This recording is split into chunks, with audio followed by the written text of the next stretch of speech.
देखो, इस चुनाव में मेरे बड़े भाई राहुल गांधी जी आपके उम्मीदवार हैं। उनका हमेशा प्रयास रहा है कि जो जनता की समस्याएं हैं उन्हीं के बारे में बात की जाए, उनको उठाया जाए, ताकि उनके लिए, उनको सुलझाने के लिए हम कोई कार्यक्रम बना पाए। आज अच्छा बैठ जाओ, पहले बैठ जाओ, बैठ जाओ, कोई जल्दी नहीं है। आप थोड़ा पीछे हट जाओ ताकि पीछे के भी दिखे। पीछे हट जाओ थोड़ा। हाँ, हाँ, हाँ।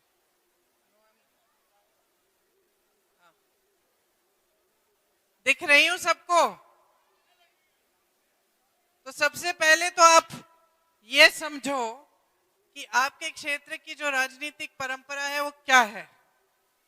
103 साल पहले यहाँ के किसानों ने अंग्रेजी साम्राज्य के खिलाफ आंदोलन, जब आंदोलन किया तो पहली बार मेरे परिवार के सदस्य यहाँ आए, जवाहरलाल जी आए, और जवाहरलाल जी आपसे कंधा से कंधा मिलाए, संघर्ष किया साम्राज्य के खिलाफ, और आपके किसानों के साथ गिरफ्तार होकर जेल लिए गए।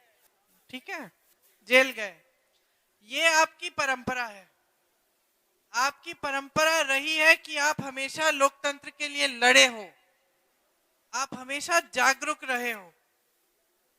तो आज जहां हमारा देश आज खड़ा है, इस जगह कि अगर हम गलत निर्णय ले लें, अगर आपका वोट गलत जगह पड़ गया इस बार, तो ये जो मोदी जी की 10 सालों की सरकार है, इसको 5 साल और मिल गए तो पता नहीं क्या कर डालेंगे। आज इनके नेताओं ने खुलेआम ये कहा है कि हम संविधान को बदलेंगे। समझे? संविधान को बदलेंगे का क्या मतलब है? कि हम आपके अधिकारों को कमजोर करेंगे। संविधान जनता को अधिकार देता है, आरक्षण देता है, जनता को मजबूत बनाता है, जनता को यह अधिकार देता है कि आप आंदोलन करें, आप जागरूक बने, आप बदलाव लाना चाहते हैं तो आपको वोट देता है संविधान। और ये लोग कह रहे हैं कि अगर इनकी सरकार फिर से आएगी तो ये संविधान भी बदल डालेंगे। गहराई से समझने की जरूरत है कि समाज में फूट किस कदर इन लोगों ने डाल रखी है कि आज भाई भाई को शक की आंखों से देखता है। और इससे नुकसान किसका हो रहा है? इससे नुकसान किसका हो रहा है? नुकसान तो जनता का ही होता है हमेशा। कल को दंगे हो, नफरत फैलाई है सब जगह, लड़ाई हो जाए, झगड़ा हो जाए, तो कभी किसी नेता का नुकसान नहीं होता, नेता का फायदा होता है। क्योंकि जो नेता धर्म के आधार पर आपके पास आकर आपको फुसला के आपका वोट लेता है, वो नेता आपके बीच फूट फैलाने से फायदा होता है उसका, उसकी सत्ता बढ़ती है। जो सही नेता होता है वो हमेशा अपने काम के आधार पर वोट मांगता है, वो विकास के आधार पर वोट मांगता है, वो इस आधार पर वोट मांगता है कि उसने आपके लिए क्या किया और क्या करने जा रहा है। ये सही नेता होता है। आज जो देश में हो रहा है बहुत गलत हो रहा है। इससे किसी का फायदा नहीं हो रहा है, सिर्फ बड़े बड़े खरबपतियों का फायदा हो रहा है और इस सरकार भाजपा के नेताओं का फायदा हो रहा है। मैं चुनौती देती हूं देश के प्रधानमंत्री को, मोदी जी को, एक चुनावी सभा में आ जाएं जिसमें वो अपने काम के आधार पर वोट मांग सके। नहीं मांग सकते क्योंकि कुछ किया नहीं। आपका जो जीवन है, आपके जीवन की जो सच्चाई है, जितनी महंगाई उन्होंने बढ़ा दी है, आप पे हर चीज पे जीएसटी डाल के आज मिट्टी का तेल नहीं मिलता, चीनी नहीं मिलती। मेरी बहनें दुकान जाती हैं, खाली हाथ घर आती हैं, मन में ये बात आती है कि चलो ये चीजें अब नहीं खरीदेंगे, बाद में खरीद लेंगे। एक आध चीज खरीद के आ जाती हैं घर, मेहनत करती हैं, आप भी मेहनत करते हो, खेती भी करते हो, फिर भी पूरा नहीं होता, कमाई पूरी नहीं होती। आज किसान खेती से कमा नहीं पा रहा है, श्रमिक का शोषण हो रहा है। महिलाओं पे जब अत्याचार होते हैं, मोदी जी जो अत्याचार कर रहे हैं उसकी मदद करते हैं, उसकी रक्षा करते हैं, आपकी रक्षा नहीं करते। बार बार ये हुआ, हाथरस में हुआ, उन्नाव में हुआ, मणिपुर में हुआ, कर्नाटका में आज के दिन हो रहा है। कर्नाटका में एक ऐसा नेता है जिनके साथ मोदी जी मंच पे खड़े होते हैं, वोट मांगते हैं, कहते हैं मुझे वोट दो, इसके नाम, मेरे नाम से वोट दोगे तो इसको आगे बढ़ाओगे। और वो नेता 200 महिलाओं के साथ उसने अत्याचार किए, देश से भाग गए, मोदी जी ने पलक नहीं झपकाई। तो देश में जो हो रहा है हर स्तर पर गलत हो रहा है, आपके अधिकारों को कमजोर किया जा रहा है, देश में फूट फैलाई जा रही है और उस फूट से सत्ता ली जा रही है जनता से, और जनता के अधिकारों को कमजोर किया जा रहा है। आज गरीब किसान, मजदूर, गरीब महिला, आपके क्या अधिकार बचे हैं? आप आवाज उठाते हो, आपको दबाया जाता है, धमकाया जाता है, प्रताड़ित किया जाता है। देश की सारी मीडिया, सारे टीवी के चैनल आज बड़े बड़े खरबपतियों के हैं। देश की सारी संपत्ति, देश का कोयला, देश की बिजली, देश की सड़कों का ठेका, हवाई अड्डे, बंदरगाह जो सरकार के होते थे, आज सब इनके बड़े बड़े खरबपति मित्रों को सौंप दिए गए हैं। ये आपकी संपत्ति है, आपकी संपत्ति है। आप ही के बैंक हैं जो सरकारी बैंक हैं, जिनसे मोदी जी अपने बड़े बड़े खरबपति मित्रों के 16 लाख करोड़ रुपए माफ करते हैं, लेकिन इस देश के किसान का 1 रुपया कर्ज माफ नहीं करते। जब कांग्रेस पार्टी ये मुद्दा उठाती है, जब हम कहते हैं कि जहां हमारी सरकार आएगी हम किसानों का कर्ज माफ करते हैं, तो मोदी जी पता क्या कहते हैं? कहते हैं, पता नहीं कैसे कह रहे हैं कांग्रेस के नेता, देश में इसके लिए पैसे नहीं है। पैसे नहीं है, पैसे नहीं है। 16 लाख करोड़ रुपए आपने बड़े बड़े खरबपतियों के कैसे माफ कर दिया? अगर पैसे नहीं है तो जब गन्ने का बकाया 15,000 करोड़, तो आपने अपने लिए 2 हवाई जहाज 16,000 खरीद लिए, लेकिन बकाया देने के लिए आपने कह दिया कि पैसे नहीं है। ये कैसे? तो आज गहराई से समझना पड़ेगा कितनी समस्याएं हैं। आवारा इतनी बड़ी, यहाँ चल रहा है ये वाला, आवारा पशु की इतनी बड़ी समस्या है यहाँ, है कि नहीं? रात को बैठते हो खेती में कि नहीं? कब से चल रही है? 10 साल से चल रही है? मैं 5 सालों से इसकी बात कर रही हूँ, 2019 के चुनाव से। सरकार को मालूम है कि यह समस्या है, कुछ किया? कुछ नहीं किया। धर्म की बात करते हैं, गौ माता की बात करते हैं, गौ माता का हाल देखा इनके गौशालाओं में? चारा है, पानी है, छप्पर का छत भी नहीं है, धूप में पड़ी हुई है, मर रही है। छत्तीसगढ़ में हमारी सरकार थी कांग्रेस की, यही समस्या थी बहुत बड़ी। हमारी सरकार ने क्या किया? गौशालाओं को मजबूत किया, गौशालाओं को इतना मजबूत किया, अच्छा वहां चारा, पानी, सब कुछ, वहां से महिलाओं को रोजगार दिया। महिलाएं 60-70 हजार रुपए कमा रही थी वहां काम करके।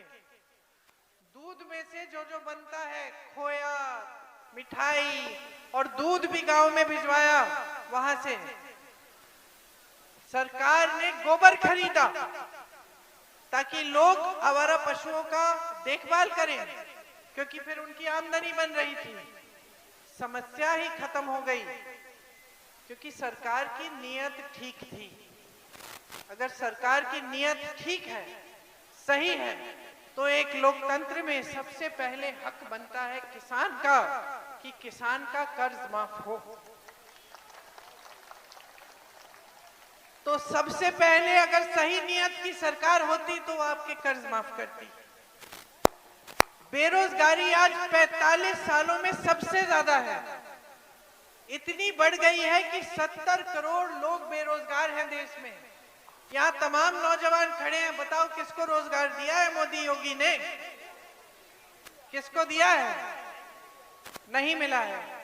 आप पढ़ाते लिखाते अपने बच्चों को, मैं जानती हूँ, चाहे कितनी भी गरीब परिवार हो, सबसे पहले बच्चों को पढ़ाने का काम करेंगे, मेहनत करेंगे, कर्ज लेंगे, जो कर सकते हैं करेंगे, लेकिन बच्चा स्कूल जाएगा, बच्चा पाठशाला में पढ़ेगा और बड़ा होकर शिक्षित होगा।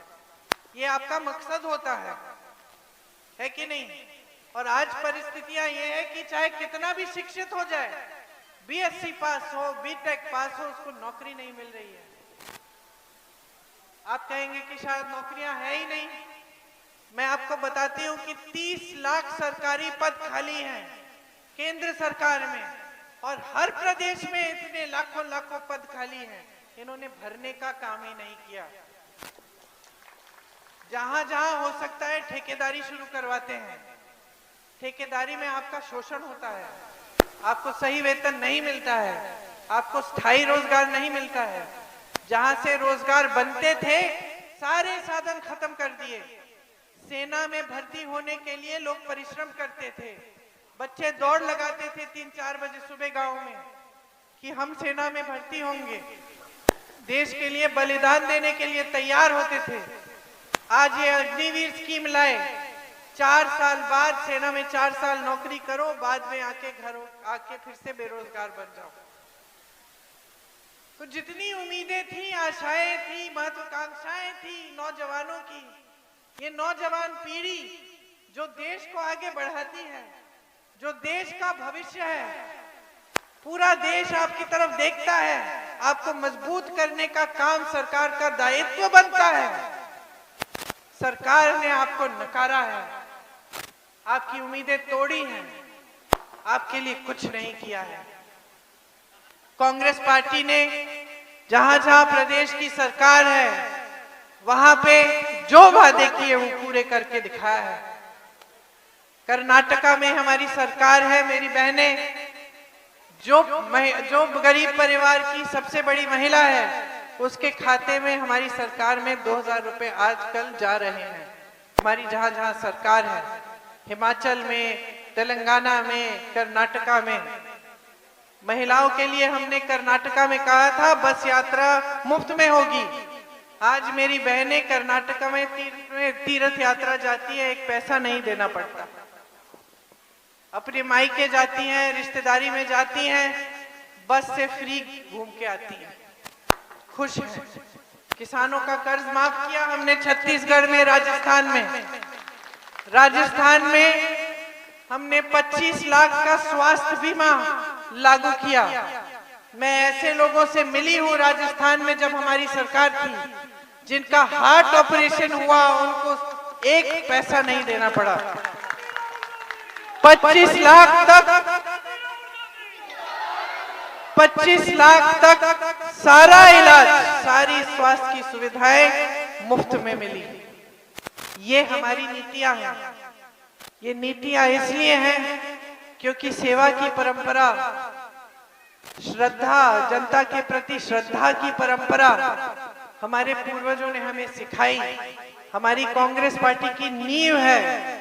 हम सबको समान दृष्टि से देखते हैं, हम सबको आगे बढ़ाना चाहते हैं, हम सबके लिए काम करना चाहते हैं। और उस तरफ भाजपा की सरकार जो 10 साल पहले भी विकसित भारत की बात कर रही थी और 10 साल बाद भी, और 10 साल से जो सत्ता में थे तब क्या किया उन्होंने?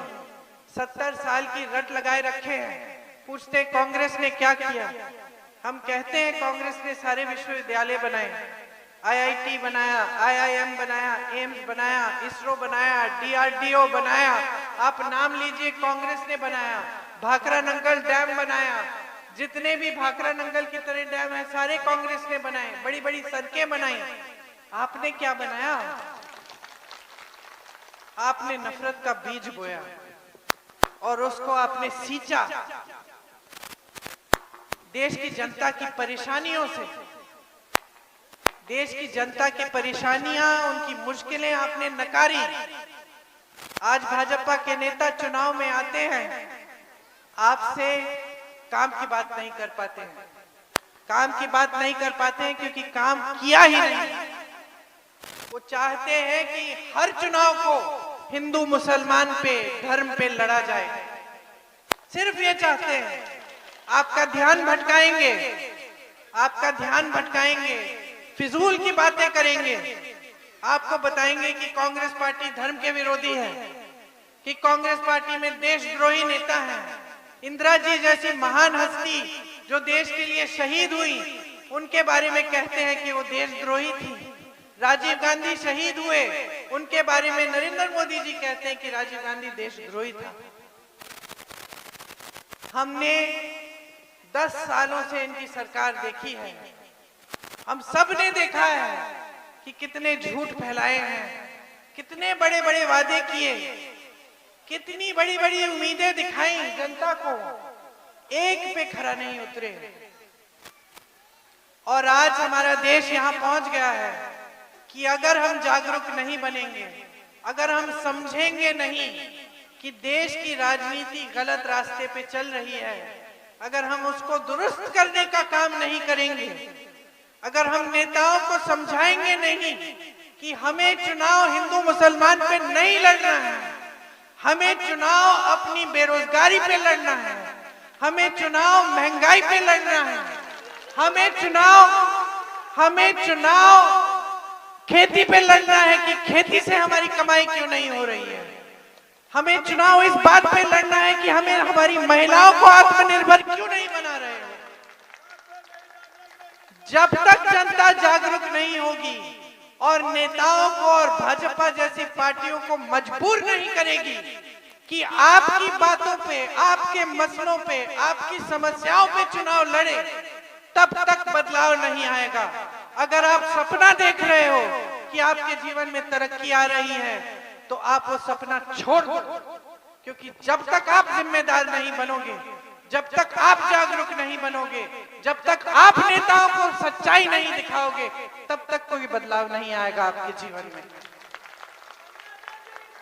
आपको टीवी पे बड़े सुनहरे सपने दिखाए जाते हैं, लेकिन आपके जीवन में क्या हो रहा है वही सच्चाई है। आज इस देश की सच्चाई यही महंगाई है जिसका सामना मेरी बहनें कर नहीं पा रही हैं। आज इस देश की सच्चाई वो किसान है जो खून पसीना बहा रहा है खेती पे, लेकिन कमा नहीं पा रहा है, जो रात को बैठता है अपनी खेती पे पहरेदारी करने के लिए कि आवारा पशु आके खेती न खा जाए। ये देश की सच्चाई है। आज इस देश की सच्चाई है कि जो श्रमिक काम कर रहा है, पलायन करके जाता है बड़े बड़े शहरों में, क्योंकि नौकरी नहीं मिलती, रोजगार नहीं मिलता, गांव में अपनी जगह पलायन करके जाता है और शोषण होता है उसका, उसको ठीक दिहाड़ी नहीं मिलती। ये सच्चाई है इस देश की। आज इस देश की सच्चाई ये है कि जो 70 करोड़ नौजवान हैं जो पढ़े लिखे हैं, जिनके माँ बाप ने मेहनत की है इनको पढ़ाने के लिए, अपने परिवारों पे बोझ बन रहे हैं, शर्म आ रही है इनको कि वो नौकरी नहीं मिल रही है, कोशिश कर रहे हैं और सारी कोशिशों के बावजूद नौकरी नहीं मिल रही है, रोजगार नहीं मिल रहा है। हाँ, तुम तीनों, तुम हो सच्चाई। रोजगार है, पढ़े लिखे हो, ये सच्चाई है इस देश की, ये सच्चाई है। इनको पढ़ाया लिखाया है, मेहनत की है इनको पढ़ाने लिखाने के लिए, आज रोजगार नहीं है। ये सच्चाई है। इस सच्चाई को मत भूलो, क्योंकि ये आपका अनुभव है। बड़े बड़े सपने देखते हो, बड़े बड़े वादे सुनते हो, कुछ साकार नहीं हो रहा है, इसको मत भूलो। अपनी सच्चाई, अपने अनुभव के आधार पर अपना वोट डालो। सारे जितने भी धर्म हैं, जितने भी धर्म गुरु रहे, जितने भी संत रहे हमारे, सब धर्मों के, सबने कहा है अपनी सच्चाई का अनुभव करो और अपनी सच्चाई के आधार पर जीवन जियो। तो सच्चाई आज क्या है आप जानते हैं। जो आपको दिखाया जा रहा है वो नहीं है। जब आप इस अनुभव के आधार पर वोट डालेंगे तो आपका वोट सिर्फ और सिर्फ कांग्रेस को जाएगा, क्योंकि सिर्फ ये कांग्रेस पार्टी है जिसने आपको मनरेगा दिया, 100 दिन का आपका रोजगार गांव-गांव में दिया, जिसने आपके लिए पाठशालाएं बनाई, विश्वविद्यालय बनाए, बड़ी बड़ी संस्थाएं बनाई, जिससे आपको रोजगार मिलता था, स्थायी रोजगार दिया, पुराना पेंशन दिया। ये कांग्रेस पार्टी थी और ये कांग्रेस पार्टी है। और ये कांग्रेस पार्टी आज आपको कह रही है कि आपके लिए ऐसी स्कीम लाएंगे। आप खड़े हैं, हंस रहे थे।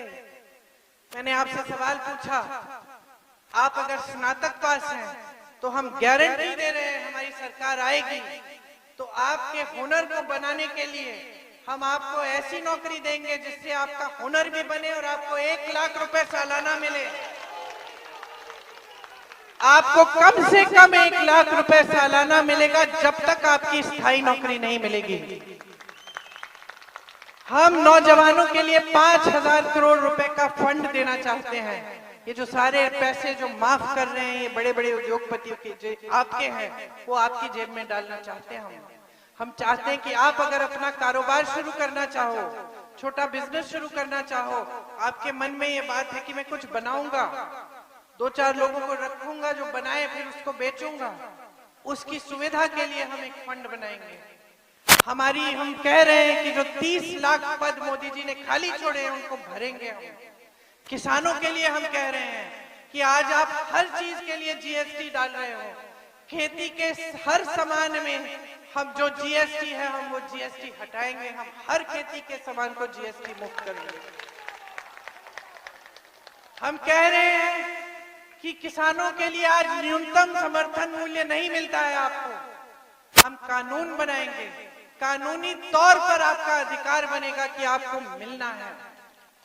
हम आपके कर्ज माफी के लिए एक स्थायी आयोग बनाएंगे, श्रमिकों के लिए कानून लाएंगे कि 400 से कम मजदूरी नहीं होगी, दिहाड़ी आपकी 400 रुपए से कम नहीं होगी, कोई भी ठेकेदार आपको नहीं दे पाएगा, देगा तो कानून का उल्लंघन करेगा।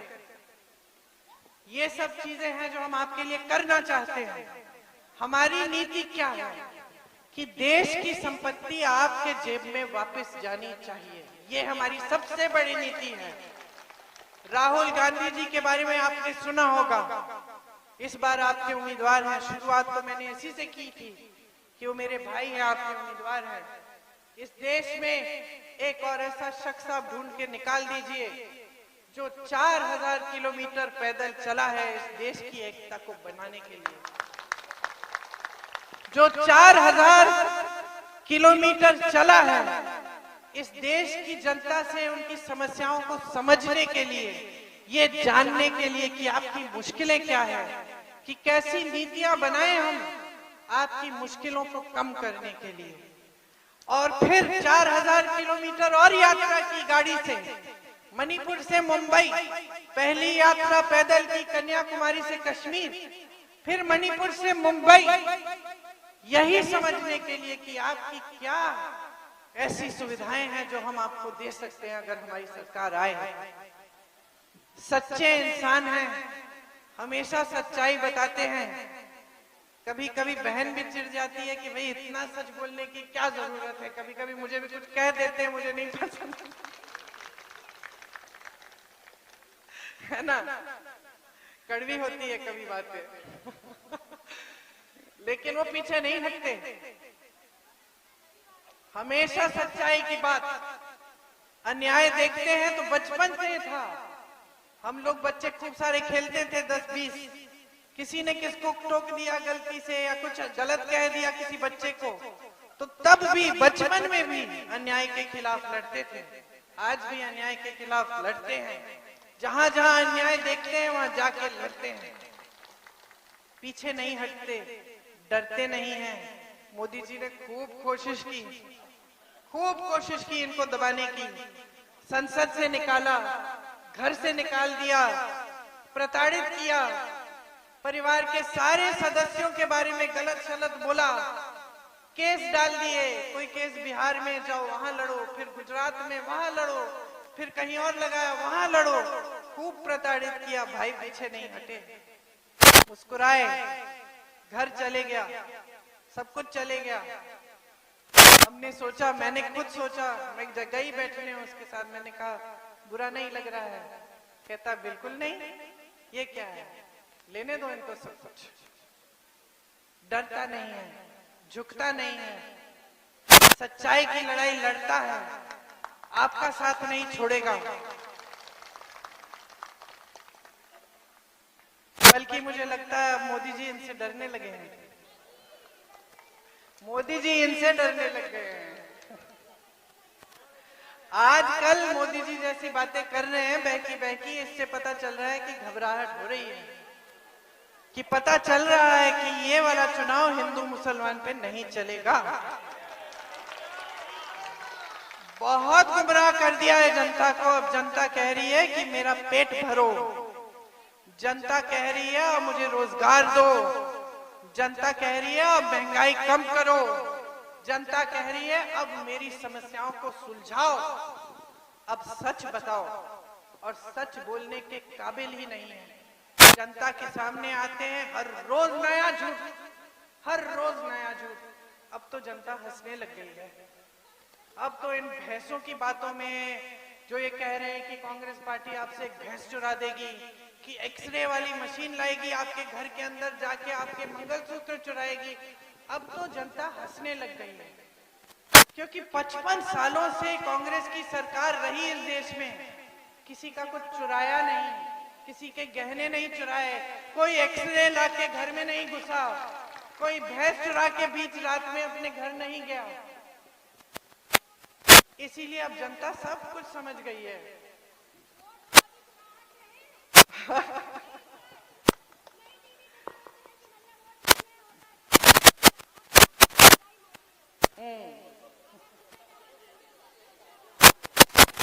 देखिए, उनको एक ही चीज आती है, झूठ। 3 चीज आती है, झूठ बोलना, डराना, धमकाना। और ये जो 3 खासियत है, किसकी खासियत है? नेता की खासियत होती है, ये एक सच्चे इंसान की खासियत होती है, या गुंडई की खासियत होती है? यही फैला रहे हैं। इनको देखो कितना चंदा लिया इन्होंने लोगों से। न्यायपालिका ने सब बाहर कर दिया, सब दिखा दिया देश को, जनता को। क्या दिखाया? जिससे चंदा लिया था, धमका के, केस डाल के, छापा डाल के चंदा लिया, छापा डाला, चंदा लिया, छापा बंद, केस डाला, चंदा लिया, केस बंद। और कहते हैं कि सबसे ईमानदार हैं पूरे देश में। कहते हैं कि सारे इकट्ठे इसलिए हुए कि मैं भ्रष्टाचार के खिलाफ लड़ रहा हूं। सबसे बड़ा भ्रष्टाचार तो यही कर गए, स्कीम बना दी बाकायदा भ्रष्टाचार की, कि जो जो चंदा देगा उसका नाम गुप्त रहेगा। वो तो न्यायपालिका ने खुलवा दी सारी सूची। तो अब सच्चाई देश के सामने है।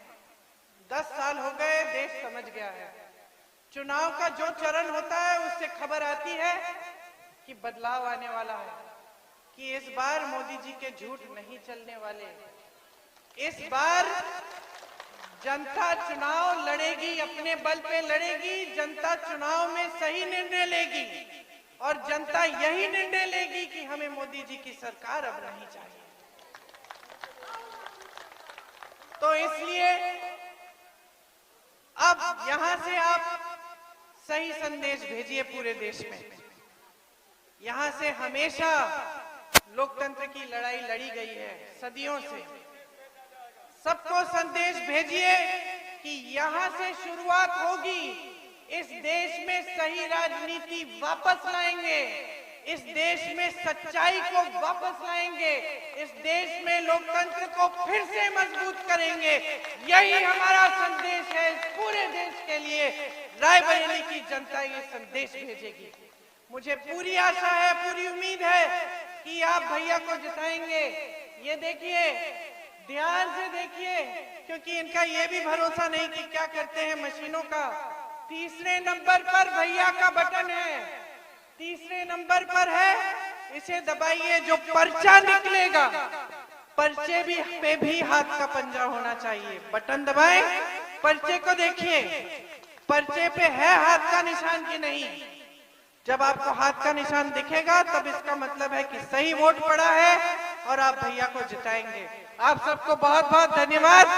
इतनी प्यार से आपने मेरी बातें सुनी। मैं जानती हूँ आप जागरूक हो। आप जो बातें कह रही हैं मुझे पता है, हमेशा यहाँ की जनता जागरूक रही है, मेरी बहनें जागरूक हैं। सही बात है, अच्छा है। धन्यवाद, जय हिंद। बड़ी से बड़ी खबर, क्राइम से लेकर राजनीति तक किस नेता ने 5 साल में क्या काम कराया।